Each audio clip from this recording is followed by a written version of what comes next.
Assalamualaikum warahmatullahi wabarakatuh.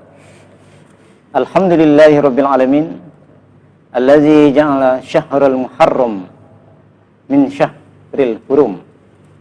Asyhadu an la ilaha illallah wahdahu la syarika lah, wa asyhadu anna Muhammadan abduhu wa rasuluh la nabiyya ba'da. Allahumma shalli wa sallim ala sayyidina Muhammad wa ala alihi wa ashabihi ajma'in. A'udzu billahi minasyaitonir rajim. Bismillahirrahmanirrahim. Wal 'asr. Innal insana lafi khusr. Illal ladzina amanu wa 'amilus solihati wa tawassaw bil haqqi wa tawassaw bis sabr. Al-ayat. Para pemirsa dimanapun berada, bersyukur kita kepada Allah dengan segala nikmat dan keberkahan yang telah diberikan kepada kita. Semoga kita selalu menjadi hamba Allah yang diberikan kenikmatan dan dijauhkan daripada sifat kufur dan juga sifat-sifat takabur. Berselawat kita kepada Nabi Muhammad SAW, seorang Rasul tempat kita bertawassul, seorang tokoh yang tidak pernah menokohkan diri, seorang pejuang yang tidak pernah kenal uang.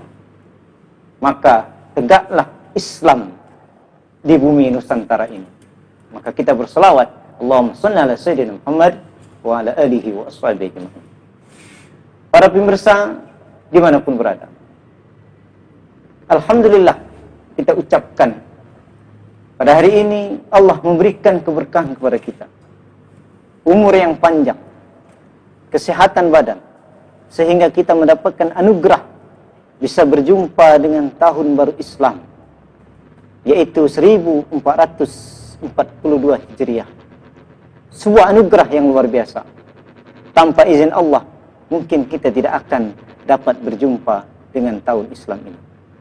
Maka dari itu, marilah kita isi bulan ini dengan hal-hal yang positif, dengan penuh beribadah, dengan banyak bersedekah, dengan menjalin silaturahmi. Namun sebelumnya, kami berterima kasih banyak kepada keluarga besar SMA Negeri 1 Singkep, serta majelis guru, staf, dan seluruh siswa yang pada tahun ini kita melaksanakan peringatan Hari Besar Islam, Tahun Baru Islam, dalam suasana yang berbeda, yaitu melalui media elektronik. Nah, kita mengikuti protokol kesehatan. Allah berfirman dalam surah Al-'Asr yang berbunyi, A'udzu billahi minasyaitonir rajim. Bismillahirrahmanirrahim. Wal 'asr. Innal insana lafi khusr.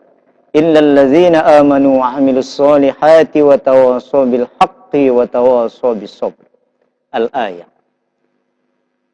Hadirin pemirsa dimanapun berada. Wal 'asr. Demi waktu atau demi masa. Allah berfirman dengan diawali dengan huruf sumpah atau disebut huruf qasam, huruf waw. Wal asri. Allah tidak main-main tentang waktu. Bersumpah Allah demi perputaran waktu. Wal asri. Innal insana lafi khusr. Karena banyak manusia, insan ini yang rugi, yang lalai dalam memanfaatkan waktu. Namun ada mereka yang tidak rugi. Illal ladzina amanu, kecuali orang-orang yang beriman, wa 'amilus sholihat, dan orang-orang yang beramal soleh, wa tawassaw bil haqq, orang yang selalu menegakkan kebenaran, wa tawassaw bis sabr, yaitu orang yang selalu berbuat sabar atau menegakkan kesabaran. Inilah sedikit tentang kandungan ayat tersebut. Marilah kita manfaatkan waktu itu dengan sebaik mungkin. Lalu berikutnya, kita akan mengupas tentang sejarah Hijriah ini sendiri. Karena hari ini, banyak kita bisa memperingati, euforia dalam memperingati, semangat dalam memperingati Tahun Baru Islam. Tetapi kita tidak tahu sejarah tentang Tahun Islam. Pada saat Rasul diangkat menjadi Rasul, pada usia 40 tahun. Dan meninggal pada usia 63 tahun. Artinya kurang lebih 23 tahun diutus oleh Allah untuk menyebarkan agama Islam. Dan Nabi Muhammad mendapat gelar manusia paling cerdas di muka bumi. Karena dalam waktu kurang lebih 23 tahun, Islam bisa tersebar luas sampai ke pelosok dunia ini. Maka kita patut bangga memiliki Rasul yang sangat cerdas, yaitu Nabi Muhammad SAW. Namun, di masa hidup Rasul, Islam tidak memiliki tahun, sampai beliau wafat. Lalu dilanjutkan kepemimpinan oleh Khalifah Abu Bakar As-Siddiq. Pada saat Khalifah Abu Bakar As-Siddiq pun tidak terbentuk tahun Islam. Meninggal Abu Bakar As-Siddiq, lalu dilanjutkan oleh Khalifah yang kedua, yaitu Umar bin Khattab. Dan Umar bin Khattab termasuk sahabat dan khalifah yang sangat fleksibel, yang mempunyai pemikiran sangat maju. Banyak perubahan-perubahan di dalam Islam yang dilakukan oleh Umar bin Khattab, namun tidak meninggalkan asas dan dasar ajaran Rasulullah. Salah satunya yaitu terbentuknya tahun baru Islam. Pada saat itu, Umar bin Khattab mendapatkan surat dari seorang gubernur. Lalu di dalam surat tidak tercantum tahun. Dan Umar bin Khattab berpikir, Islam tidak akan berkembang apabila tidak ada tahun. Dan singkat cerita, Umar bin Khattab mengumpulkan para sahabat untuk bermusyawarah, untuk menentukan tahun baru Islam. Lalu muncul berbagai pendapat. Ada yang mengusulkan pada saat Nabi lahirkan, pada tanggal 12 Rabiul Awal.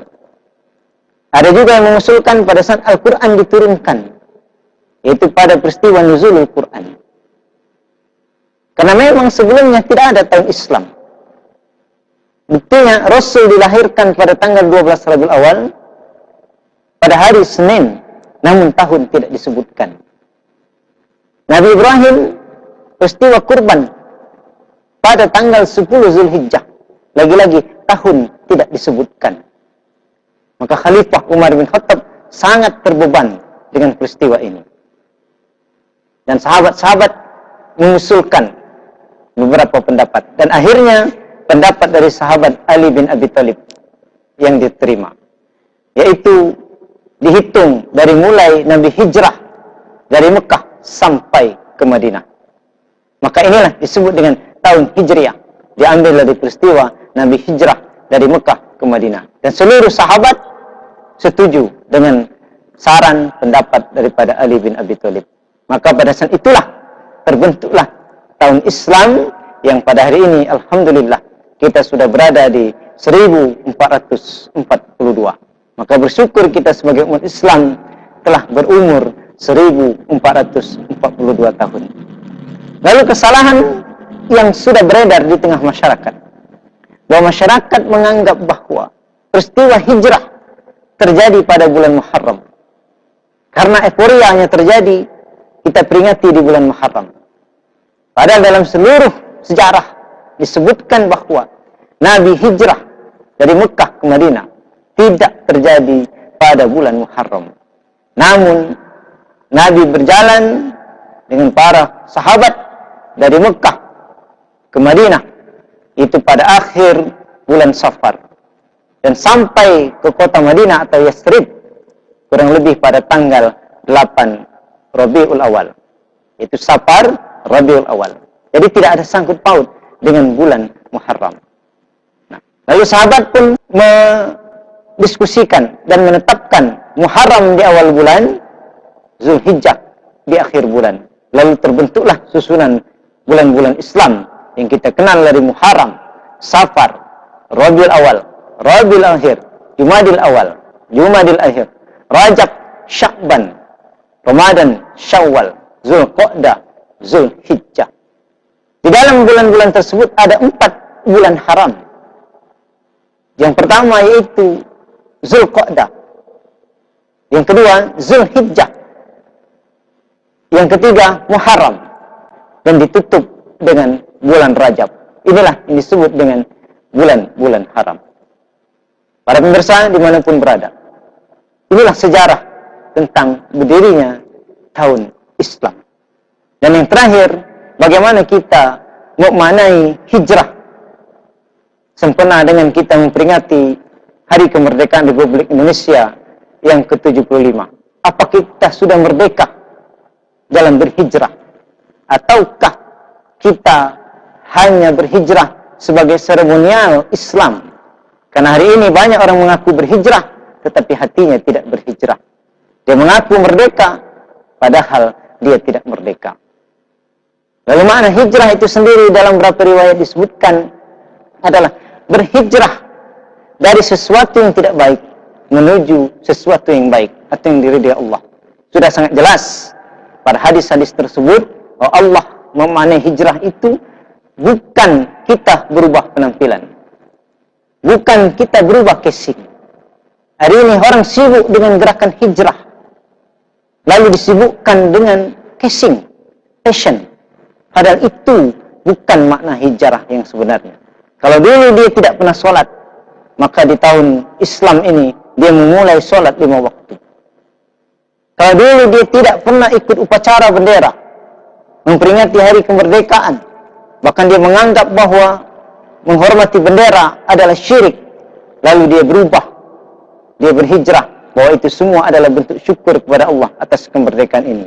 Dan dia rajin mengikuti aturan-aturan sekolah, aturan-aturan kantor. Itu pun berhijrah dari sesuatu yang tidak baik menuju yang baik. Kalau dulu dia tidak pernah membaca Al-Quran, sekarang setiap hari dia mencoba untuk membaca Al-Quran terus dan terus.